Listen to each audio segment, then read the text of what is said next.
Hello Vermont history students, and welcome back to my music room and for the video for Unit 3. Of course the course is divided into 6 weeks. That's 6 parts of the course, and each part has 2 units per week. And so we begin week 2, and this is Unit 3. And what I want to do with this video is I want to do 2 things. The first one is introduce to the assessment papers. Those are the papers you'll be writing this semester, and so I want to talk about those a little bit and hopefully answer most of your questions about them that you might have. And then I want to just give you a little bit of content about if you understand the uphill-downhill orientation, and it appears that all of you have. The town meeting has been good so far from the responses I've seen.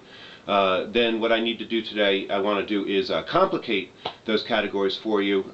You'll see that the categories evolve enormously over time, but I'm going to give you in this video the most important single things about uphillers and then about downhillers through 2 stories. Okay, and what I want to do, of course, is make this video shorter than the others, so let's get right to it.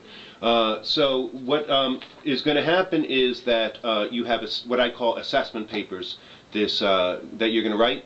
You have 5 chances to write 3, and you can also write a 4th and drop your lowest grade if you would like, but you have 5 chances. Basically, by Friday of each of the next, we have 5 weeks remaining in the semester, and each of those weeks you should be writing, 3 of those weeks you should be writing what I call an assessment paper. And what you are assessing is the state's unity over a period of time. So if you were to write a paper, and by the way, Fridays, as far as like the deadline goes, it's a guideline. I'm happy to take your papers late. I want to work with your schedule. That's why I am in the habit of giving people choices about when to write papers, so that you can write them when you have the time, and I will grade them and get them right back to you as quickly as I can.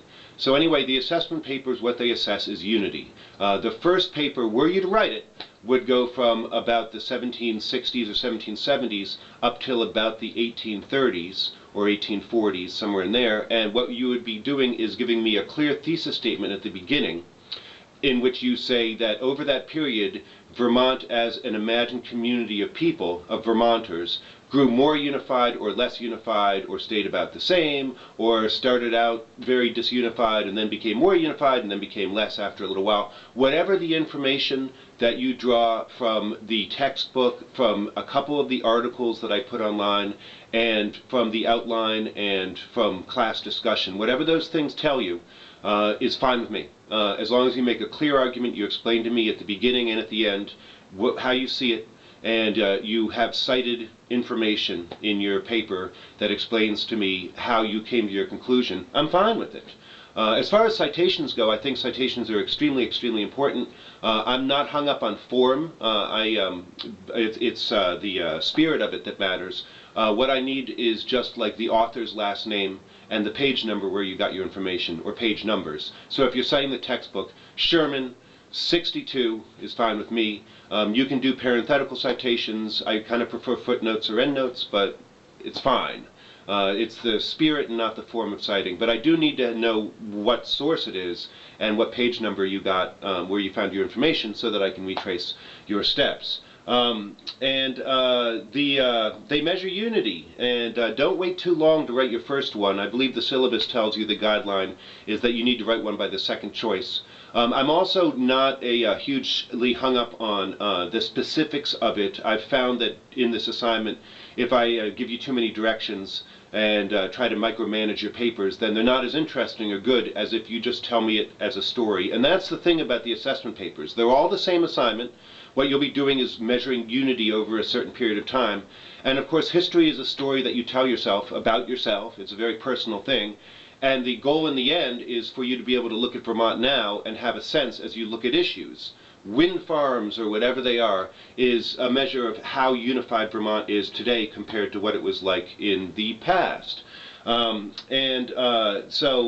Just give me a clear thesis statement. Vermont, between the founding generation in the 1830s, or later on it'll be between the Civil War and the 1890s, Vermont grew more unified or less unified, or stayed the same. and then give me some information. And that's really, oh, and by the way, I want you to know, of course, that there is a extensive assignment sheet, instructions, in the assessment papers folder. If you have any trouble finding it, just write me and I'll bounce it to you as an attachment or whatever.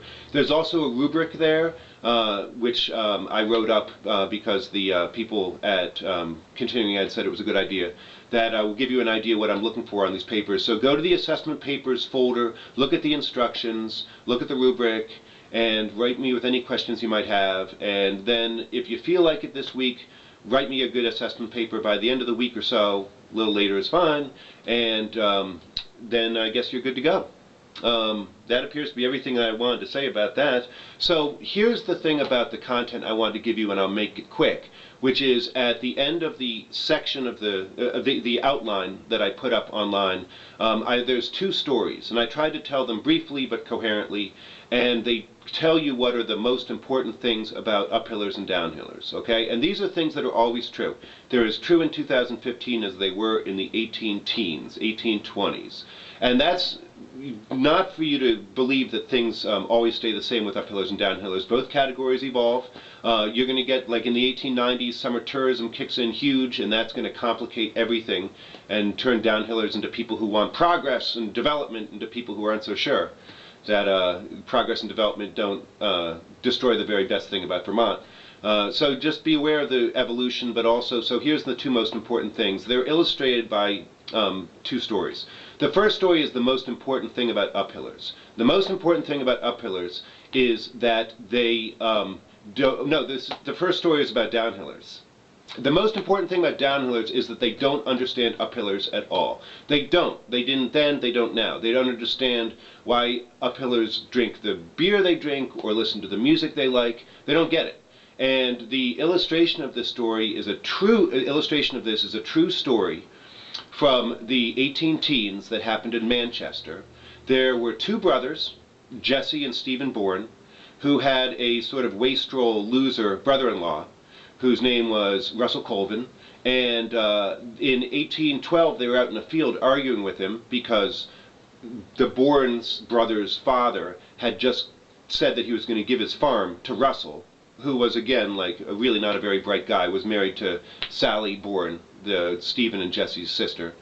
And the father was going to give the farm to him, and Stephen and Jesse were upset about this, and they had a big argument in a field, and this argument was overheard by a neighbor. And the neighbor gave up on the argument and ran off when he saw Russell pick up a stick and go to hit Stephen with it, Stephen Bourne. And so after that, Stephen and Jesse came back to the house, and they said that they'd had an argument with him and Russell had run off, which is something he did. He was sort of a guy who wandered, and so people didn't think it was strange. But the years went by, 1814, 1815, 1816, Russell never came back. People began to wonder what the deal was, and maybe during this argument, Stephen and Jesse had killed Russell, and then buried him, made the body disappear. And there were a bunch of weird discoveries. They found Russell's hat, they found his knife, all these things that he never would have left without. And in the end, it came around to Stephen and Jesse being put in jail and confessing to the murder of Russell Colvin.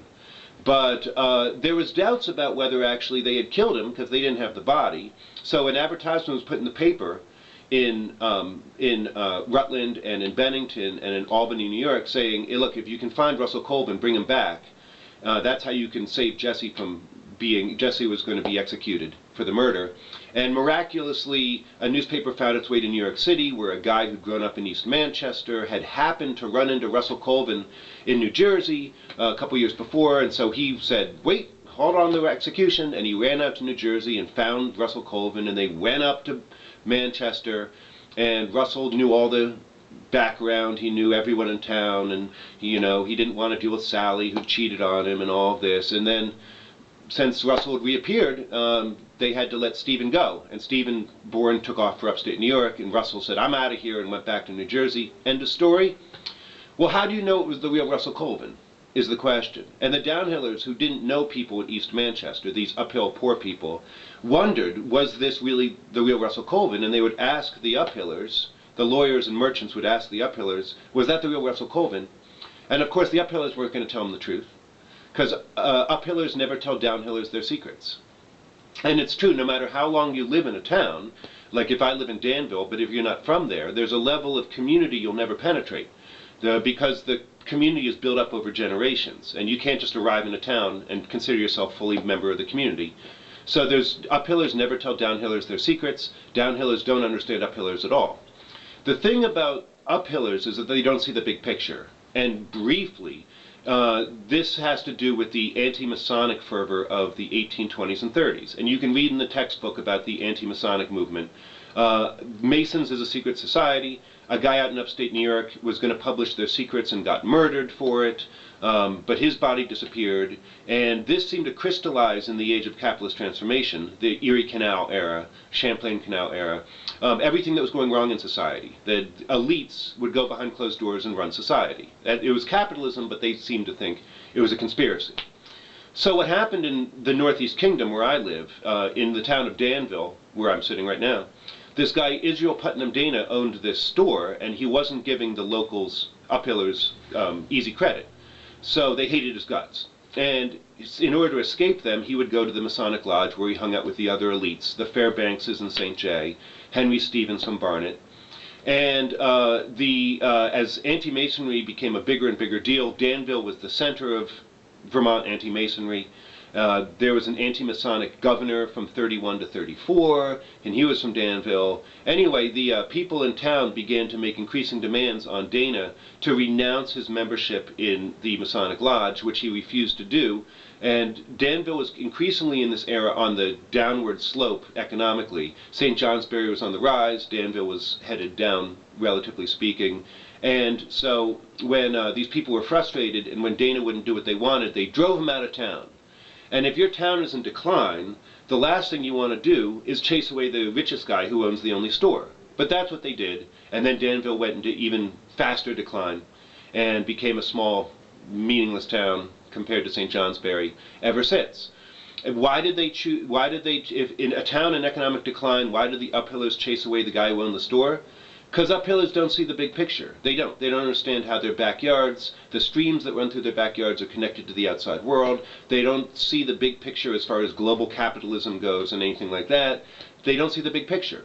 And so if uphillers don't see the big picture and downhillers don't understand uphillers at all, then you have them just, poof, they go right past each other. You know, downhillers hate Walmarts, and uphillers say, cheap Toby Keith CDs, and downhillers say, who's Toby Keith? They don't know. And so they just run right past each other and don't understand each other. And that's always true, is that uphillers don't see the big picture and downhillers don't understand uphillers. And so that's where you are by the 1830s or 40s. That's the end of Unit 3. I hope that makes sense. As far as the assessment papers go, look in the folder, look at the instructions. Everything should be good, but please write me and I'll explain to you anything that you need to know. Okay, I'm going to go work on the class. Bye.